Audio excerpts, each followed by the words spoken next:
అమరావతికి అభివృద్ధిలో మరొక కీలక ముందడుగు అంటూ కూటమి ప్రభుత్వం ఒక అప్డేట్ ఇచ్చిందండి. అదేంటంటే అమరావతికి సంబంధించి 2 కీలకమైనటువంటి ప్రాజెక్టులు కేంద్ర మంత్రి పెమ్మసాని ఆధ్వర్యంలో ఏపీకి వచ్చినట్లుగా చెప్తున్నారు. ఇప్పుడు మనం ఆ విషయం తెలుసుకుందాం. సీఎం చంద్రబాబు గారి చొరవతో ఎంపీ పెమ్మసాని నిరంతర సంప్రదింపులతో అమరావతిలో కేంద్ర ప్రభుత్వ సంస్థల నిర్మాణానికి, సెంట్రల్ గవర్నమెంట్ ఉద్యోగస్తుల క్వార్టరు నిర్మాణానికి మరియు కేంద్ర ప్రభుత్వం అయితే పచ్చజెండా ఊపింది.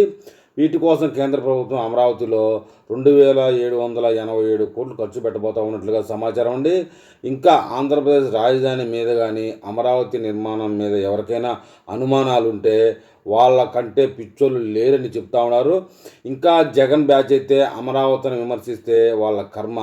రేపో మాపో జగన్ కూడా జై కొట్టాల్సిందే, అమరావతికి తప్పనిసరి పరిస్థితి వస్తుందని చెప్పి ఏపీ ప్రజలు అయితే చెప్తా ఉన్నారండి. ఇంకా అసలు విషయానికి వెళ్తే 2018 నుంచి అమరావతిలో పెండింగ్లో ఉన్న 2 ప్రాజెక్టులకు కేంద్రం ఆమోదం తెలిపింది. 2 ప్రాజెక్టులను సిపిడబ్ల్యూడి నిర్మిస్తుందని తెలిపిన కేంద్ర ప్రభుత్వ ఆర్థిక శాఖ అండి.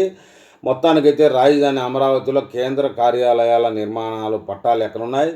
వివిధ కేంద్ర ప్రభుత్వ కార్యాలయాల కోసం ఉమ్మడి కేంద్ర సచివాలయం, అక్కడ పనిచేసే ఉద్యోగుల గృహ సముదాయ నిర్మాణాలకు కూడా కేంద్రం పచ్చజెండా ఊపింది.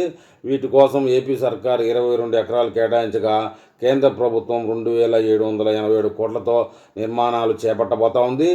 ఆంధ్రుల కలల రాజధాని అమరావతి నిర్మాణంలో మరొక కీలక ముందుకు పడి చెప్పాలి.